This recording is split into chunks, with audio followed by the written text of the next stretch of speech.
Аллах Таала мактоолор жана пайгамбарыбыз саллаллаху алейхи вассаламга салам салаваттар болсун. Урматтуу туугандар, биз өткөн сабакта 3 негиздин 3-чү негизине киргенбиз. 3 негиз баарыңар билесиңер.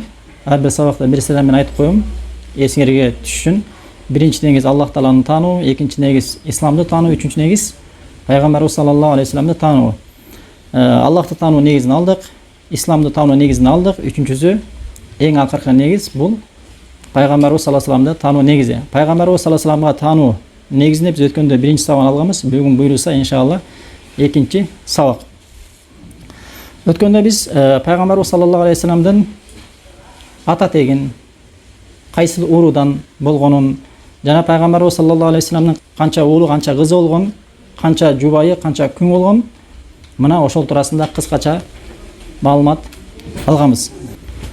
Үчүнчүсү пайгамбарыбыз саллаллаху алейхи вассаламдын пайгамбарлык жашоосу, өмүрү кандай өткөн, эмненин үстүндө өткөн деген маселени алабыз.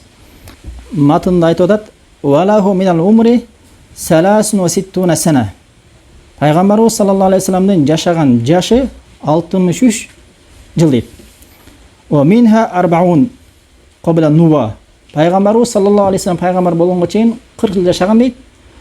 Ва 23 фин nuwa. Пайгамбарлыгы 23 жыл өткөн дейт да.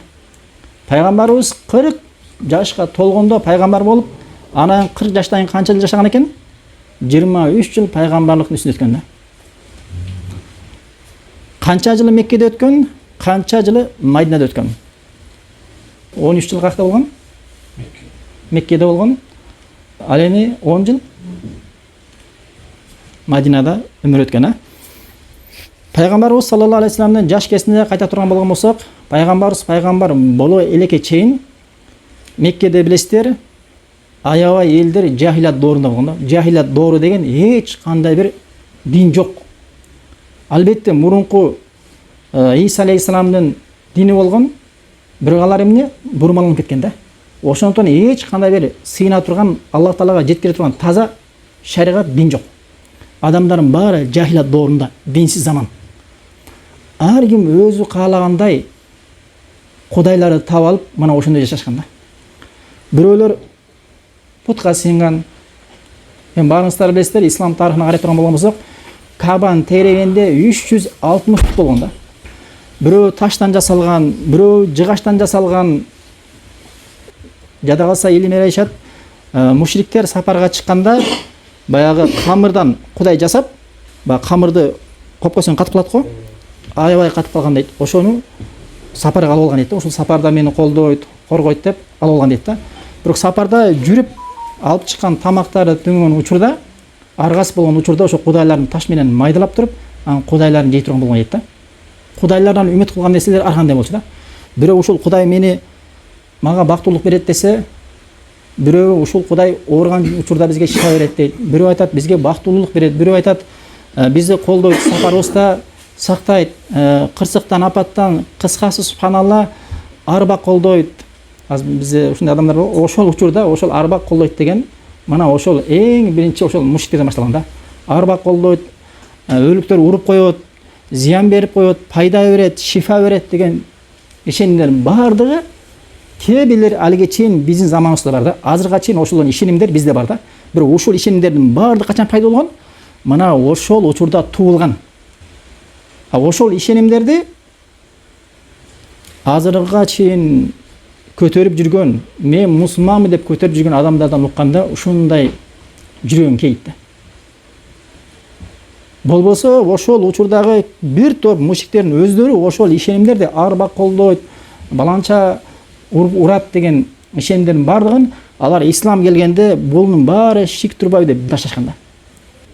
Эң негизгиси пайгамбарыбыз саллаллаху алейхи вассалам ошол учурда Меккеде болгон, пайгамбарыбыз аябай таза адам болгон, эч кандай ширкке аралашпаган, ошентип жашап жүргөн. Ошол учурда ширктин түрлөрү болуп атты, куфурдун түрлөрү болуп атты, күнөөлөрдүн түрлөрү болуп атты. Жада калса Кабанын тегерегенде билесиздер, аялдар жылаңач, жылаңайлак эмес, жылаңач эркектер менен аралашып алып туруп ошол Кабаны таап кылышкан да. Ошондой деңгээлге жеткен да Кабаны түгүч. Ушунчалык. Караңыздар. Ошол учурда пайгамбарыбыз саллаллаху алейхи вассалам ошону кабыл албай, фитрасы таза адам да, фитрасы таза, саламатта болгон адам да. Пайгамбарыбыз каяка барган? Хира деген үңкүр белгилүү болчу. Ошол үңкүргө барып пайгамбарыбыз саллаллаху алейхи вассалам кээде өзү менен ошо тамагын алып алып, жумалап, кээде бир айга чейин ошол жерде Аллах Таалага дуа кылып, кейбир адамдар айтат, жата калса ибадат кылып. Аллах алым кандай ибадат кылган. Бирок Аллахка дуа кылып, Аллахка ибадат кылып, мына ошол жерде жалгыздыкты каалап, ошо жалгыз менен бир топ күндөрүн ошол Хира үңкүрүндө өткөргөн дейт да. Айша энебизден келген хадисте Айша энебиз айтат, башында вахий башталганда пайгамбарыбыз саллаллаху алейхи вассалам түшүндө эмнени көргөн болгон болсо, ошол нерсе ойгонгондо дал ошол нерсе өңүндө боло турган болгон да. Пайгамбарыбыз саллаллаху алейхи вассаламдын башталгыч вахий мына ушундай башталган экен да. Анан Айша энебиз айтып атат, пайгамбарыбыз саллаллаху алейхи вассалам Хира үңкүрүнө барып, жогоруда айтылгандай, жалгыз калып, мына ошол жерде күндөрүн өткөрүп жүргөн дейт. Бир күнү пайгамбарыбыз саллаллаху алейхи вассалам ошол Хира үңкүрүндө Жибрил алейхиссалам келет. Келет дагы пайгамбарыбыз саллаллаху алейхи вассаламды кучактап, кызаттагы Экра дейт. Окугун дейт. Пайгамбарыбыз саллаллаху алейхи вассалам бир жагы чочуйт, бир жагы Экра дейт. Пайгамбарыбыз саллаллаху алейхи вассалам окуганды билген эмес. Мана би карин дейт да. Мен окуй алам дейт да. Экинчи жолу кысатта кайта кой берип туруп, Экра окугун десе, пайгамбарыбыз саллаллаху алейхи вассалам мен окуй алам дейт. Үчүнчү жолу кысат окугун десе, окуй алам дейт да. Үстүнө кой берип туруп, Жибрил алейхиссалам мына ошол жерде Экра бисми роббикаллази халака дейт да. Сени жараткан Аллахтын аты менен оку дейт да. Мына ошентип 5 аят чөт. Пайгамбарыбыз саллаллаху алейхи вассалам Жибрил алейхиссаламды көргөндө ушунчалык чочуйт дагы эмне кылат? Хира үңкүрүнөн чыгат дагы бирден үйүнө келет. Ал учурда пайгамбарыбыз саллаллаху алейхи вассалам киммен жашап аткан? Хадижа энебиз менен жашап аткан да. Келет да Хадижа энебизге Хира үңкүрүндө эмне болгонун айтат. Анан айтат пайгамбарыбыз саллаллаху алейхи вассалам кады хашит ала нафси дейт да. Мага бирдеке болобу деп коркутам дейт да. Дегенде Хадижа энебиз айтат, о Мухаммад сен коркпогон дейт да. Сен коркпогон, Аллах Таала сени эч качан капа кылбайт. Кайгыртпайт. Себеби сен эмне дейт? Себеби сен бир туугандык мамилени үзбөйсүн дейт. Жана сүйлөгөндө чынчыл сүйлөйсүн дейт. Жана ар дайым жакшылык кыласың, конокту сыйлайсың, жана муктаж адамдарга жардам бересиң дейт. Карабы? Хадижа энебиз пайгамбарыбыз саллаллаху алейхи вассалам пайгамбар болоюн деп атканын билген жок. Бирок Аллах Таала сага дейт, зулумду кылбайт дейт да. Себеби сен эч кимге зулумду кылбайсың дейт. Сен жакшы адамсың, жакшы адамды Аллах Таала эч качан капа кылбайт дейт да.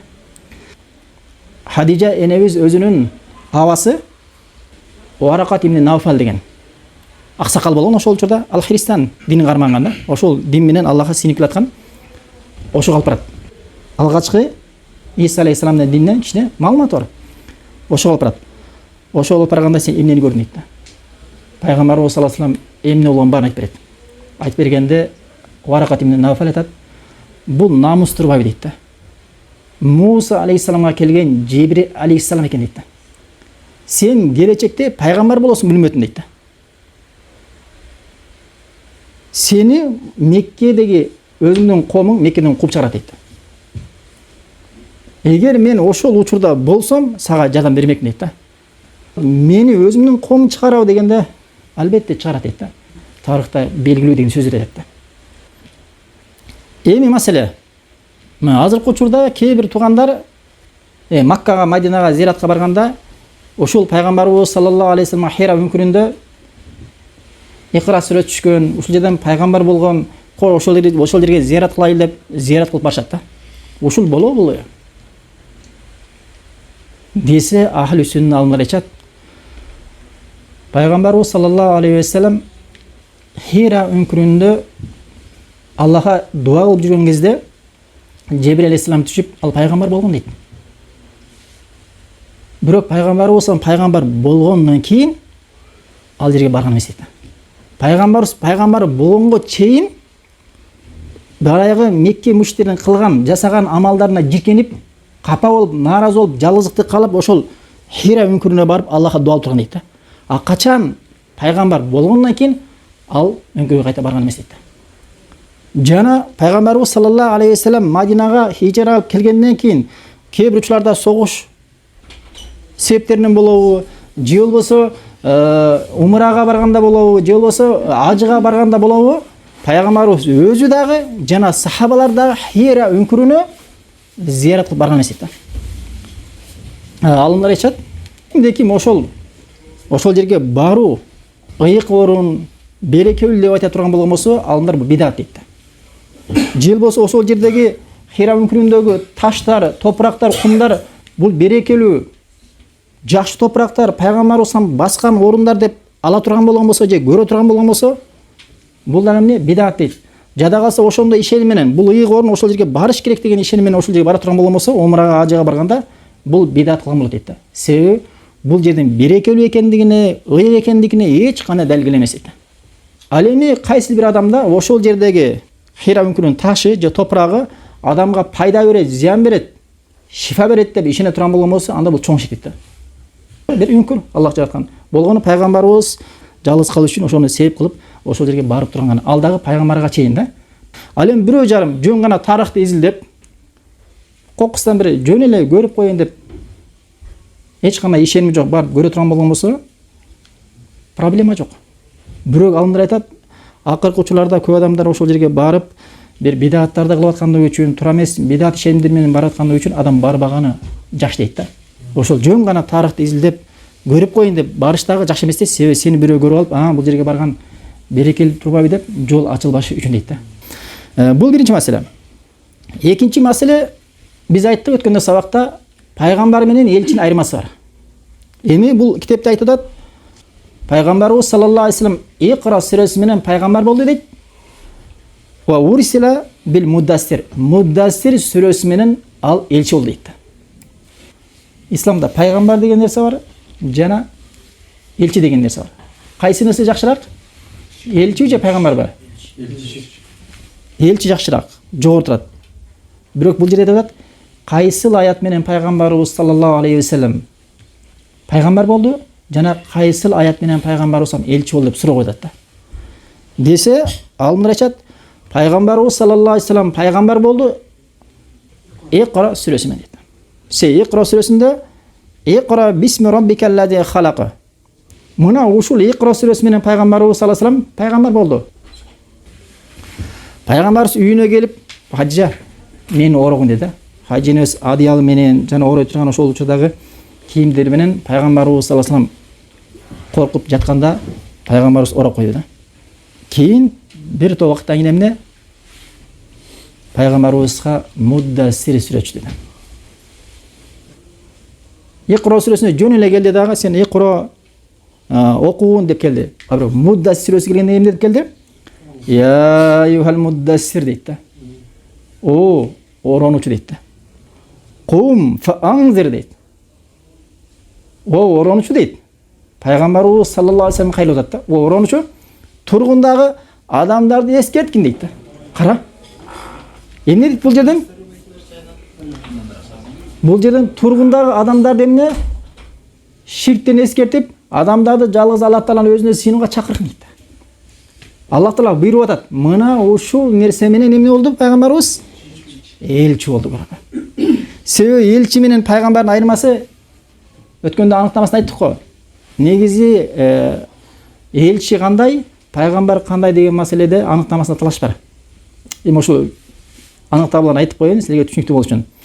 Мисалы, бир топ алымдар пайгамбар эмне десе, пайгамбар бул Аллах Таала тарабынан шаригат түшүп, бирок ошол шаригатты жеткирүүгө буйрулбаган, бир гана өзү амал кылууга буйрулган адамды биз пайгамбар деп айтабыз дейт. Ал эми элчи деп Аллах тарабынан шаригат түшүрүлүп, ошого амал кылууга буйрулган жана аны адамдарга жеткирүү буйрулса, буну биз элчи деп айтабыз дейт. Бул бир топ алымдардын биринчи аныктамасы. Буну азыркы учурда Усейминдер, Ибн Баздар ушул аныктаманы тура дейт. Ал эми экинчи аныктамасында элчи деген бул Аллах Таала тарабынан жаңы шаригат түшүрүлүп, ошону жеткирүүгө буйрулган дейт да. Ал эми пайгамбар деген ага шариат түшкөн эмес дейт да. Өзүнүн алдыңкы түшкөн элчинин шариатын адамдарга жеткирет дейт да. Мына ушуну пайгамбар деп атайбыз дейт да. Бул экинчи анактама түшүндүрмөсү. Эми буларды негизи билиш абдан маңыздуу эмес. Бирок силер илим талап кылып аткан адам катары билип койсоңор жакшы да. Жанагы Шейх Усеймин айткан 5 нерсенин канчасын алдык? 4-өн алдык да. Эми 5-нчисин алабыз. 5-нчиси пайгамбарыбыз саллаллаху алейхи вассалам эмне максатта жиберилген? Мына ушул да. Пайгамбарыбыз саллаллаху алейхи вассаламдын бул аламга жиберүүдөгү максаты баарыңыздарга түшүнүктүү да. Себеби Меккедеги мушриктердин абалы жанандай абал. Билиңиздер. Аллах Таала эмне кылган? Пайгамбарыбыз саллаллаху алейхи вассаламды ошол өздөрүнүн арасынан эле ата теги таза, урусу жакшы адамды тандап алып, эмнеге чакыруу үчүн жиберген? Адамдарды ширктен кайтарып, тавхидке чакыруу үчүн жиберген. Эң негизги максат ушул да. Адамдарды ширктен, куфурдан эскертип, тавхидке чакыруу үчүн. Жогоруда айттык биз, пайгамбарыбыз саллаллаху алейхи вассалам Икра сүрөсү менен пайгамбар болду, ал эми Муддассир сүрөсү менен элчи болду да. Эми Муддассир сүрөсүнүн матнын алып келген экен, ошого көңүл бурайлы. Муддассир сүрөсүндө Аллах Таала айтып атат: "Я айюхал муддассир", о оронучу дейт. Кум фа анзир, тургундагы адамдарды ширктен эскертип, тавхидке чакырын дейт да. Ва раббака факаббир. Раббыңды бардык кемчиликтерден арулап, аны улуктагын дейт да. Ва сиябака фатаххир. Жана өзүңдүн кийимиңди, эмолова сиябака деген эки мааниси бар. Сөзмө-сөз түздөн түшүнгөндө сиябака фатахирден кийимиңди нажастан тазалагын дейт да. Бир атат да. Экинчи мааниси, кээ муфассирлер айтышат, экинчи мааниси жасап аткан амалдарыңды ширктен тазалагын дейт да. О сиябака фатахир деген жасап аткан амалдарыңды ширктерден жана башка куфурдан тазалагын деп Аллах Таала буйруп атат да. Карагыла. Эми аят уландысында ор руджа фахжур. Ор руджа фахжур дегени сен болгон путтардын бардыгынан хажыр кылып аларды таштаган дейт. Себеби Аллах Таала эң биринчи пайгамбарыбызды элчи кылганда эмне кылган экен? Мына ушул нерседен буйруган экен да. Ушул нерседен буйруган экен. Ошон үчүн ахли сүннат алымдар айтышат, мусулман боло албайт качанга чейин ал ширкти, куфурду жана ширк ээлерин жана куфур ээлерин биротоло таштап, алардан хажыр кылманчы дейт да. Себеби Аллах Таала пайгамбарыбыз буйруп атпайбы? Ор руджа фахжу дейт. Сен путтардын бардыгын, Меккедеги жана башка жерде путтардын баарын таштаганда алардан хажыр кыл дейт да. Алардан алыс болгон дейт. Бирок сен мусулманмын деп, бирок куфурдун үстүндө жүрсөң, же путтардын арасында жүрсөң, ал албетте эмне? Ал мусулмандын амалы эмес да, ишеним эмес да. Ошон үчүн мусулман адам ыйман ээси болгондон кийин путтардан жана башка нерселерден баарынан баш тартышы керек экен. Ахазала хаза ашрасинин яду ила таухид дейт. Пайгамбарыбыз саллаллаху алейхи вассалам пайгамбар болгондон баштап 10 жыл бою токтобостон адамдарды эмнеге чакырды дейт? Таухидке чакырды дейт. 10 жыл токтобостон таухидке чакырды дейт. Пайгамбарыбыз саллаллаху алейхи вассалам пайгамбар болду, элчи болду, элчи болгон адамдарды сулуулукка же экономиканы өстүрүүгө, байтыл малды көбөйтүүгө, же болбосо бир адеп аклакка мен эң негизги максат айтып атам. Болбосо пайгамбарыбыз саллаллаху алейхи вассалам чынчылдыкка, адеп аклакка, тазалыкка жана башка нерселерге чакырып отурган. Бирок деген эң негизги максаты 10 жыл бою эң негизги биринчи максат эмне болгон?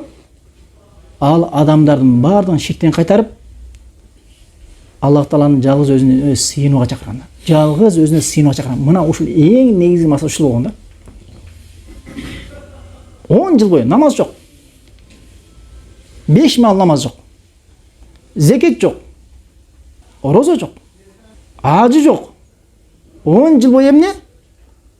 Бир гана пайгамбарыбыз саллаллаху алейхи вассалам адамдарды Аллах Тааланын жалгыз өзүнө чакырган экен. Адамдар жана о адамдар Кулу ла илаха иллаллах туфлиху.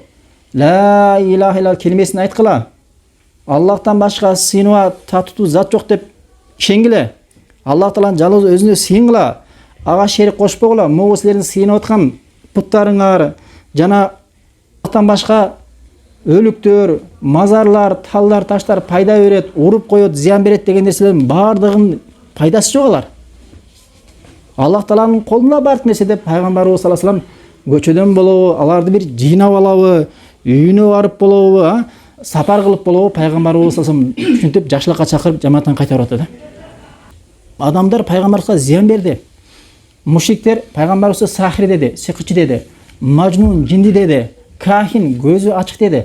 Жада калса илим элер айтат, пайгамбарыбыз саллаллаху алейхи вассалам ушунчалык адамдарга өзүнүн көркөм мүнөзү менен жакшылыкка чакырып жамааттан кайтарганда, адамдар көрө албастыктан Макка шаарына башка айылдардан, башка кыштактардан адамдар келгенде, баары ушундай келишип алган экен.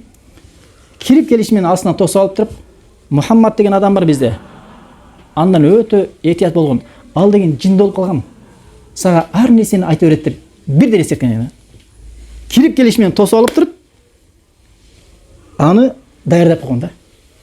Астынан Мухаммад деген адам чыкса, аны укпаган, ал жинди эсинен адашкан деп.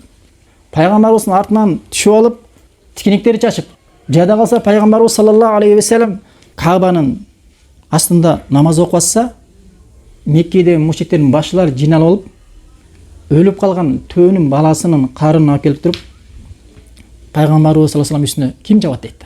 Дегенде арасында бир экөө мен дегенде алып кел дейт. Алып келип туруп пайгамбарыбыз саждада жаткан учурда алып келет да төөнүн баласынын карынын, анын ичинде эмне бар? Сасып кеткен күн ысыкта. Анын нажасы бар. Үстүнө таштап коет да. Пайгамбарыбыз саждада жатат. Болуп кетти. Караңы. Анан Ибн Масуд бу бирөөсү көрүп калып, кызына жеткирип, кызы келип, пайгамбар үстүнөн баягы карынды алганча, пайгамбарыбыз кыймылдабай саждада. Кыймылдабай саждада. Келип алат кызы. Пайгамбарыбыз турат да ошол жерден Аллахка дуалат да. Аллахка дуалат, ошол аттарын атап, зыян берген адамдардын аттарын атап дуалат. Кийин ошол Сирада келет, Бадыр согушунда алардын бары кырылды ошолчо. Жаман абалда өлөт. Көрөбү, ошончо урматтуу туугандар, Аллах Таала пайгамбарыбыздын дуасын кабыл кылган да. Эң негизи пайгамбарыбызга ушундай зыяндарды жеткирген да. Билесиңер, пайгамбарыбызга сахабаларды, аялдар болобу, эркектер болобу зыян берди. Мына ошентип пайгамбарыбыз саллаллаху алейхи сахабалары Хабашага хижра кылды. Бир эмес, эки жолу хижра кылгандар бар. Кайта келгенде кайтада зыян беришти. Ба'дал ашри уйжа бихи лас-сама дейт. 10 жылдан кийин пайгамбарыбыз саллаллаху алейхи вассалам миражга көтөрүлдү дейт. Пайгамбарыбыз саллаллаху алейхи вассаламдын миражга көтөрүлгөн турасында хадиске кирели. Пайгамбарыбыздын миражга көтөрүлүшү бул өзүнчө чоң бир мужиза да. Пайгамбарыбыз саллаллаху алейхи вассалам өзүнүн эң жакыны Хадижа энебизди жооткондон кийин пайгамбарыбыз саллаллаху алейхи вассалам күндөрүндө Каабанын астында жатканда ага периште келет. Кээ бир риваяттарда келет, пайгамбарыбыз жатканда жалгыз жатпаган дейт. Жанында өзүнүн абасы Хамза ибн Абдул Муталиб болгон дейт. Жана бир жагында Жафар ибн Абу Талиб болгон дейт да. Ошонун ортосунда жаткан дейт. Пайгамбарыбызды каяка алып кеткен жатат? Асманга миража. Ушул үчөөнүн кайсынысы деп айтты. Билесиңер, пайгамбарыбыз саллаллаху алейхи вассалам көз уктаган менен эмне? Жүрөк уктабаган. Десиңер, хадисте. Үчөөнүн кайсынысы деп айтты? Десе бирөө ортосундагысы деп айтты. Ким ортосундагы? Пайгамбарыбыз. Анан пайгамбарыбыз саллаллаху алейхи вассаламдын алаттагы Жебир алейхиссалам замзам чыккан су бар го. Ошол булактын жанына алып бараттагы пайгамбарыбыз саллаллаху алейхи вассаламдын мол жеринен баштап, төшүн жогору жагынан баштап, төшүн ылый жана чейин ачат. Пайгамбарыбыз саллаллаху алейхи вассаламдын жүрөгүн ачып, жүрөгүн замзам суу менен жуат. Малымдар айтат, пайгамбарыбыздын жүрөгүн замзам суу менен жууганда таптаза жуат да, ошол жууп атканда бир кичине кесимге тапчат дейт да. Алып чыгат да, кээ риваяттарда келет. Мына ошол шайтандын азгыра турган үлүшү деп туруп аңырылат экен да. жол бере турган нерсе істеп туруп ырытат дагы. Анан кийин замзам менен жууп туруп, анбай идиштеги ыйман менен хикма дейт арабча. Хикма деген данышмандык да. Пайгамбар жүрөгүнө ыйман менен хикма, данышмандыкты салат. Таптаза жүрөгү. Болбосо пайгамбарыбыз саллаллаху алейхи вассалам ошол жахилият доорундагы эң таза адам болгон. Бирок ошондо дагы жүрөгүнөн эмне шайтандын азырусуна жол бере турган канды тазалап койду. Жүрөгүн таптаза жууду. Ыймандан салды. Хикмат, данышмандыкты салды. Аллах бір кандай адам болду пайгамбарыбыз. Алмырды пайгамбарыбыз саллаллаху алейхи вассаламды асманга алып кетиш үчүн ушинтип даярдаган дейт да. Сен асманга көтөрүлгөн астында да бул. Себеби азыр экөөбүздү же бирөөбүздү асманга көтөрүп чыга турган болгон болсо, биз даяр эмеспиз да турабы? Самолет менен көтөрүлгөнгө даярбыз. Бирок бурак менен көтөрүлгөнгө 7-чи кабат асманга чейин даяр эмеспиз. Бисмилла дегенде эле дүйнөдөн коштошуп кетебиз да биз. Бирок пайгамбарыбыз салсам даярдаган да. Ана ошентип бурак келет. Хадисте бурак эшектен чоңураак, бирок аттан кичине дейт да. Ортосундагы бир бурак деген жаныбар келет. Ошого пайгамбарыбыз минет, жанында Жибрил алейхиссалам. Ошол буракты айтат, көзүнүн чеги жеткен жерге таштайт дейт. Бутун ырытканда биз 1 метрге таштасак, ал көзүнүн жеткен чегине бут жеткен да. Эми Шейх Усеймин айтып атат, эми элестеткиле дейт. Биздин көзүбүздүн жеткен чеги баланча дейт. Куштардыкы баланча дейт. Эми ошол бурактын көзүнүн жеткен чеги кандай болгон Аллах алам дейт. 100 километрби, 1000 километрби, Аллах алам. Бирок ал көзүнүн чеги биздин көзүбүздө эмес точно. Жок куштугунда эмес да. Албетте ал эмне? Өтө алысты көрөт. О көргөн жерине бутун ырытканда ошол таштайт. Караңыздар, Аллахтын керемети. Түндө тез эле Акса мечитине келет. Акса мечитине келип, ошол жерде 2 рекет пайгамбарыбыз салсам намаз окуйт. Намаз окуп туруп кайта Аллах Таалага өтөлөт. Себеби аякта эмне? Намаз парыз болгон турат. Көтөрүлөт. Биринчи кабат асманга келгенде карагыла. Асманга да көтөрүлүш үчүн ар бир асмандын карап турган карабылчу периштелер бар экен да. Биринчи кабат асманга барганда биринчи кабат асман эшигин урат. Сен кимсиң десе, мен Жибрилмин дейт. Жанында бирөө бар болсо, ооба дейт. Ким десе, Мухаммад дейт. Ал жөнөтүлүп эле десе, ооба дейт. Эшик ачылат. Эсесеңиздер, Барва ибн Азибтин узун хадисинде адам өлгөндө дагы асманга көтөрүлөт го.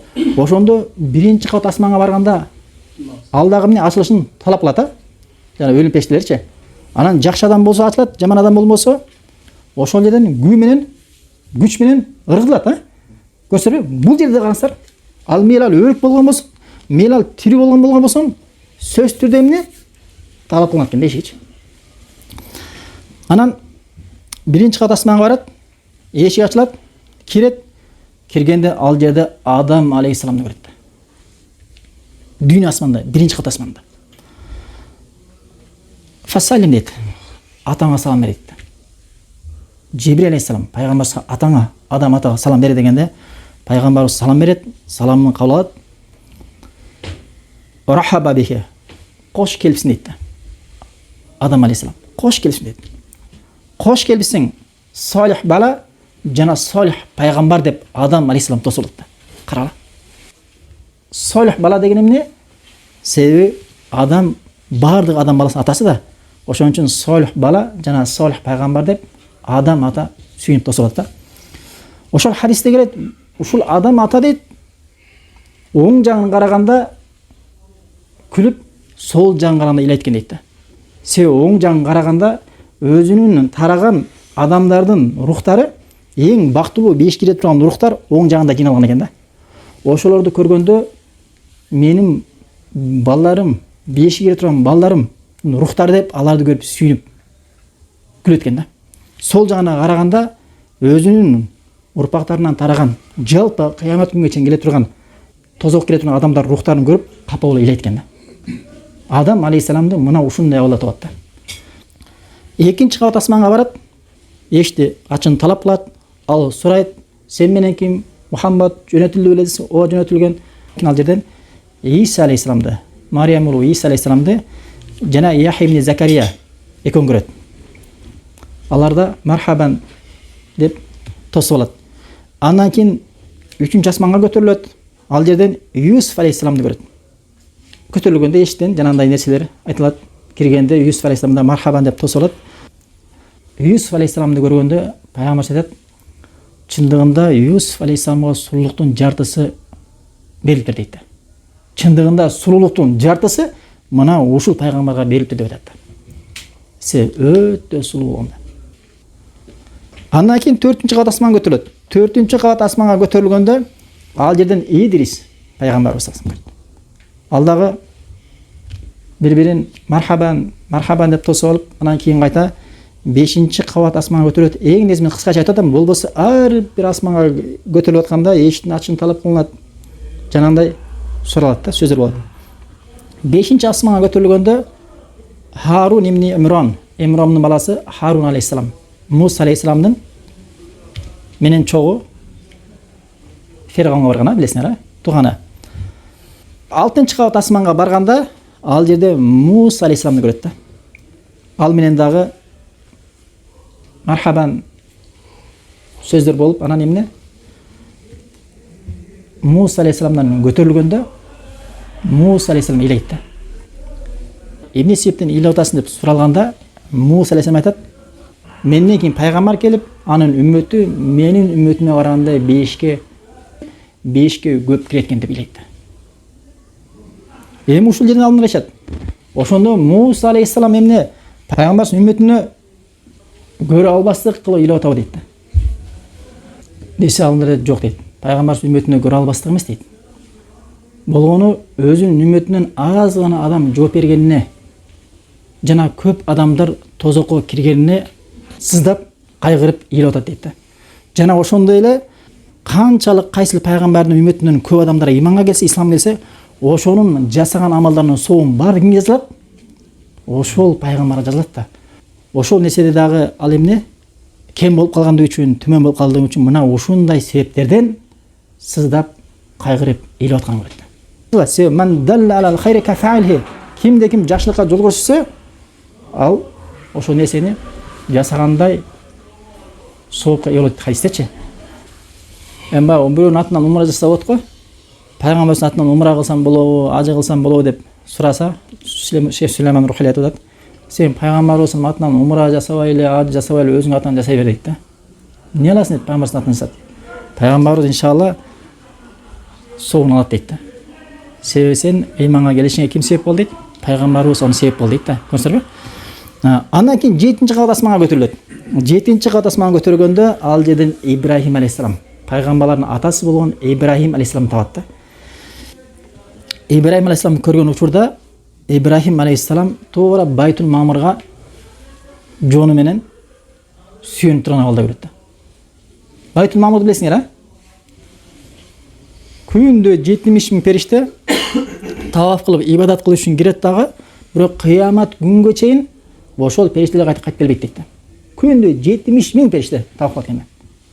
Ошол Байтул Мамурга Ибрахим алейхисалам сүйөнүп турган абалында пайгамбарыбыз көрөт да. Андан кийин пайгамбарыбыз саллаллаху алейхи вассалам 7-чи кабат асмандын үстүнө көтөрүлөт. Адам баласы жада калса пайгамбарлардан эч ким жетпеген эң бийик орун Сидратул Мунтаха, эң бийик орун көтөрүлөт. Сидратул Мунтаха деген бир тал дейт.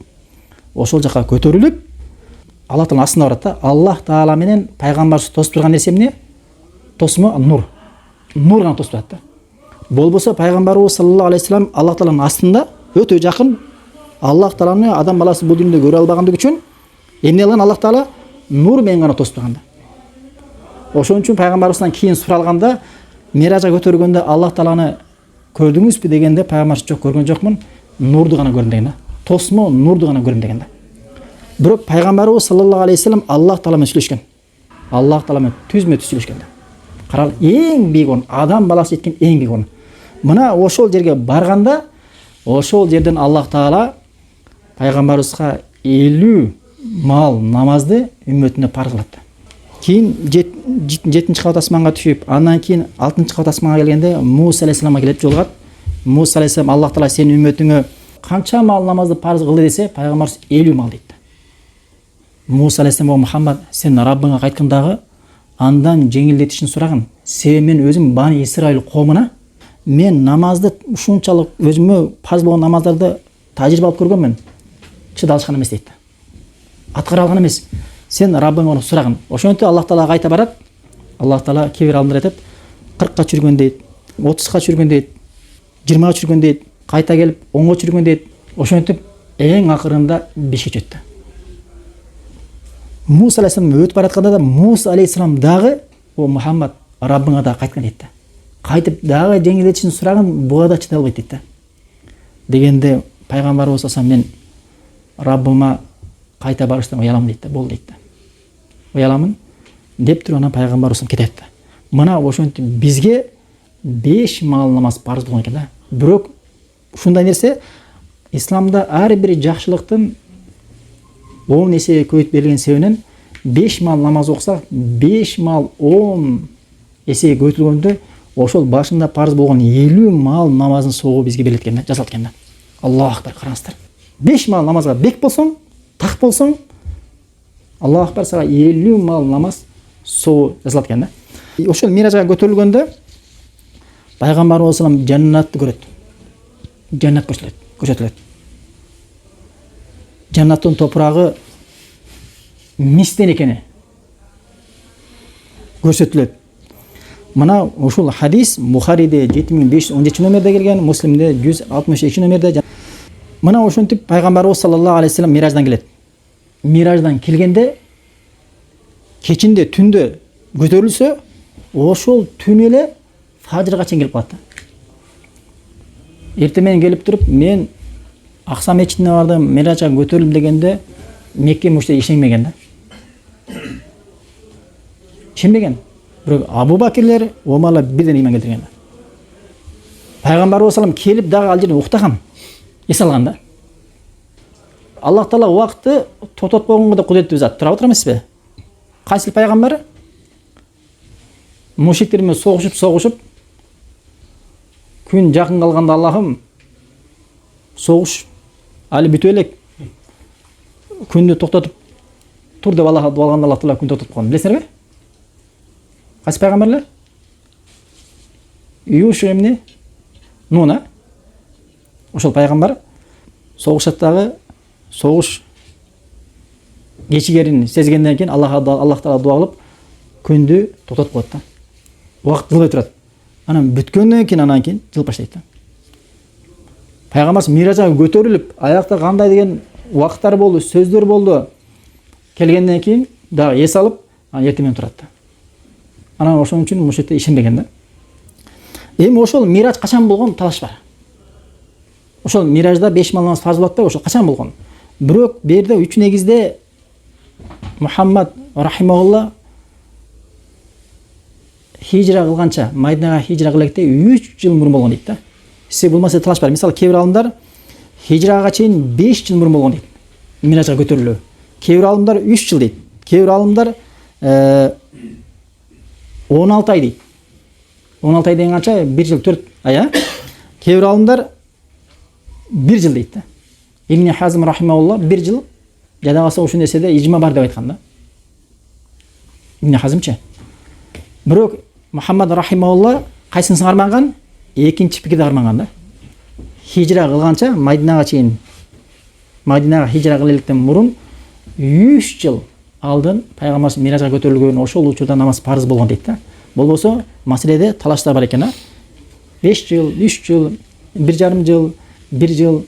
Ошон үчүн бирөө менен талашып, тартышып жүргөнсүздөр. Негизи бул жакта эмне? Миражга качан көтөрүлгөн туурасында маселе бар экен.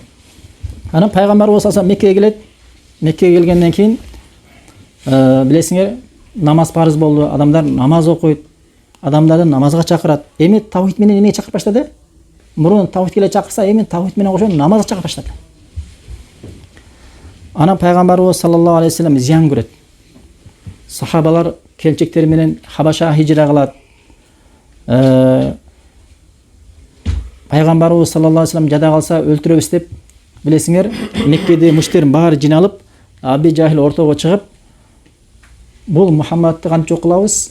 Ар бир урудан бирден эң күчтүү жаш баланы чыгаргыла. Мухаммадтын үйүнө барып туруп ошол жерден ар бир кылыч менен бирден сайсын, бирден чапсын. Мухаммадтын өлүмү ар бир уруга тарат дейт да. Анын атасы, ататеги эч кимден кек ала албай калат дейт да.